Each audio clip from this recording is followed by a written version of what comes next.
BFM Business, les décodeurs de l'écho, Fabrice Lundi. Je crois qu'on est bien sur BFM Business, les décodeurs de l'écho, tous les soirs, 19h, 20h30, rediffusion 22h, 23h30. Allez, on tient le bon bout, on a le côté positif, justement optimiste.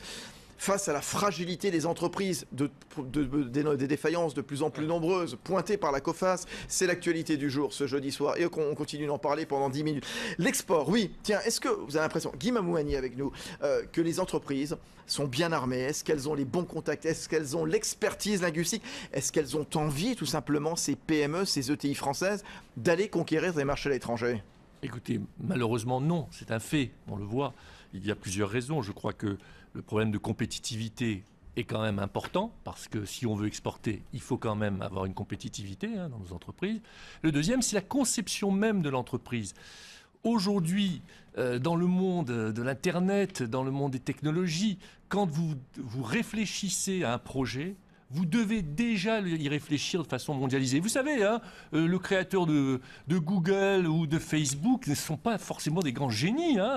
Moi, je les ai vus à l'IG8, je me rappelle, ils ne m'ont pas particulièrement impressionné. Ils avaient juste une grande qualité, c'est que au-delà de l'idée de l'entreprise, ils avaient conçu leur entreprise depuis le début comme une entreprise mondialisée. Oui. Et je crois qu'en France, pour toutes les raisons que vous avez un peu évoquées dans votre question, sur la langue, sur la nation, l'histoire, on n'a pas encore ces réflexes-là, et je crois que c'est absolument... Il y a des choses Alors, intéressantes. j'allais le dire, les jeunes, la nouvelle génération, et alors, commencent à venir... Guy, en partie pour une raison, c'est qu'en fait...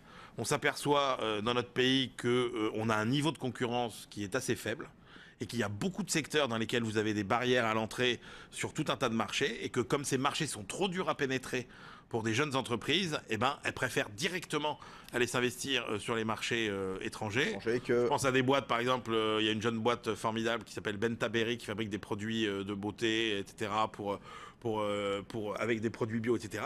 Ils ont beaucoup de mal, par exemple, à se faire référencer chez Sephora ou chez le concurrent là, Marionneau. Et du coup, ils vont directement par défaut, quoi, en Chine, à Singapour, etc. Et voilà. S'il y avait un peu plus de concurrence aussi en France, on aurait aussi sans doute un peu plus de croissance. N'empêche, Yves Zlotowski de la COFAS, il y a quand même on voit 80% des entreprises de l'industrie agroalimentaire en France n'ont pas de cellule export organisée. 70% des exportations aux mains seulement de 1% des entreprises. On reste faible.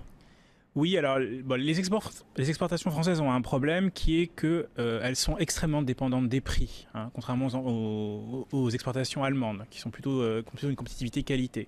Et un des problèmes qu'on voit actuellement, c'est que pour les entreprises françaises, si elles veulent effectivement baisser leurs prix, comme elles n'ont pas de flexibilité sur les coûts c'est quoi? C'est les salaires, c'est l'euro, c'est le prix de l'énergie, elles n'ont pas de marge de manœuvre dessus, ça veut dire qu'il faut qu'elles rognent sur leur marge. Donc baisser les prix, ça veut dire s'affaiblir financièrement, premier point. Le deuxième point, c'est que moi je crois beaucoup à l'exportation dans les pays émergents, je suis très optimiste sur la croissance des pays émergents, je pense qu'elle va rester élevée pour une raison de fond, la raison de fond étant qu'on a des classes moyennes qui s'équipent beaucoup, massivement, dans la plupart des pays émergents, et donc ça c'est hors cycle. Donc ça veut dire qu'il faut absolument aller saisir cette demande.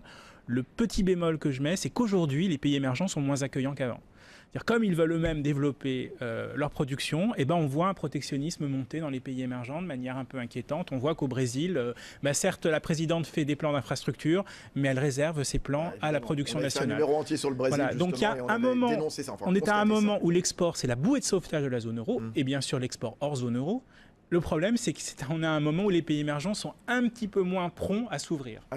Dans les entreprises, justement, le support que vous leur apportez, vous les experts comptables, Stéphane Cohen, est-ce que vous les sensibilisez au fait de créer ce type de cellule export, de Évidemment, davantage? on les sensibilise. On a développé au sein de nos conseils régionaux carrément des départements internationaux, donc export, pour accompagner nos clients. Mais je crois que c'est un problème aussi générationnel. Je crois que les nouvelles générations, et de formation, les nouvelles générations sont toutes bilingues. Elles passent par des études, souvent que ce soit des études d'ingénieur ou des études de commerce, avec une grosse partie du cursus qui est fait à l'international. Et dès qu'elles créent une boîte ou dès qu'elles rentrent dans une boîte, c'est tout de suite avec une vision de l'international. Donc ce sont des citoyens du monde, et c'est ça qui est intéressant dans cette génération qui a 25-35 ans. C'est vrai qu'il y a des écoles de commerce aujourd'hui qui considèrent qu'aller faire un stage en Allemagne, en Espagne, etc., ça n'est plus considéré comme un stage à l'étranger.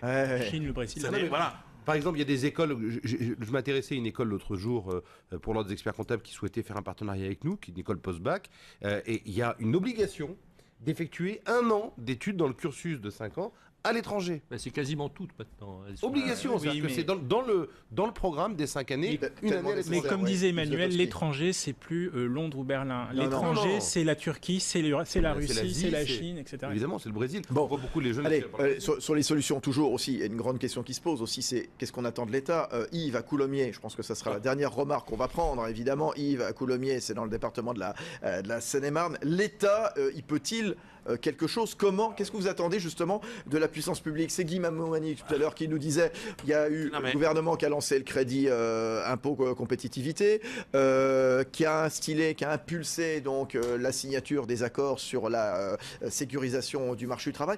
Qu'est-ce que vous attendez d'autre également pour que ces entreprises françaises sortent la tête de l'eau? Alors, si vous permettez, j'ai donc donné ces exemples sur lesquels je pense que vraiment l'État a un rôle à jouer, mais surtout pas un rôle, j'allais dire, de stratège industriel. De dirigisme, de Voilà, décider parce la que politique industrielle. On Voilà. voit bien à quoi ça conduit à chaque fois. C'est tellement teinté de politique et de parti pris qu'on y perd en efficacité. En revanche, le rôle de l'État doit être de créer un environnement propice, favorable à la création, au développement des entreprises. Donc, en effet, la réduction des charges, c'est quelque chose de favorable. Ce que l'État a Peut-être fait d'impulser aussi, peut-être en direction des industries du futur. Alors- Vous parlez du numérique, on verra ce qui va en sortir du séminaire du 28 février.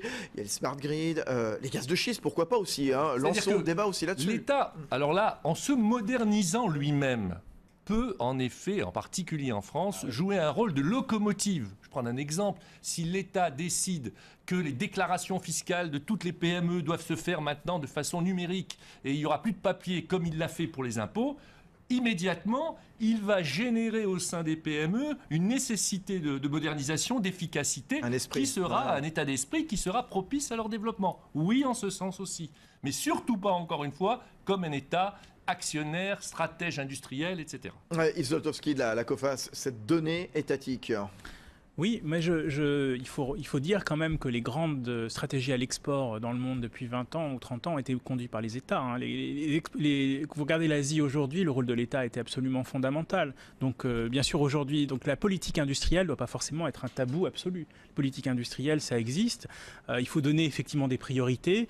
Il ne faut pas vouloir absolument effectivement sauver des surcapacités quand elles sont condamnées. Mais néanmoins, il ne faut pas détruire de l'outil industriel. Parce que l'outil industriel, quand le cycle remonte, il peut aussi servir.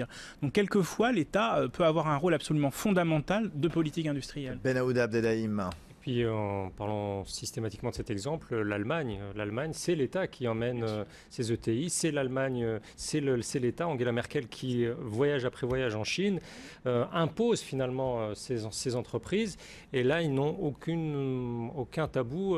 Et la Chine, voilà, la Chine, exactement, c'est un État qui pilote entièrement sa stratégie à l'export. Allez, l'avant-dernier mot, ça sera Stéphane Cohen, vice-président de la Chambre des experts comptables. Moi, j'attends beaucoup de l'État, effectivement, même si je suis un grand libéral. Mais néanmoins, je pense que la Banque publique d'investissement, qui doit vraiment jouer un rôle alternatif dans les financements d'entreprises et dans les financements bancaires, ce qu'a fait Oseo pendant les périodes de crise en soutien, et Oseo a sauvé des entreprises, je compte beaucoup sur cette BPI. J'espère qu'elle jouera à plein, j'espère qu'elle aura les moyens de ses ambitions, mais effectivement, il faut qu'on puisse accompagner nos entreprises. Allez, Emmanuel Le Chypre, la conclusion ce jeudi soir, dernière émission de la semaine des décodeurs je d'écho. vais enchaîner là-dessus en disant qu'effectivement le début du sauvetage de nos PME et le début du redressement de nos PME, c'est par l'État qui commencera sur 2 points. L'État dépense à peu près 150 milliards d'euros de plus que les autres en moyenne.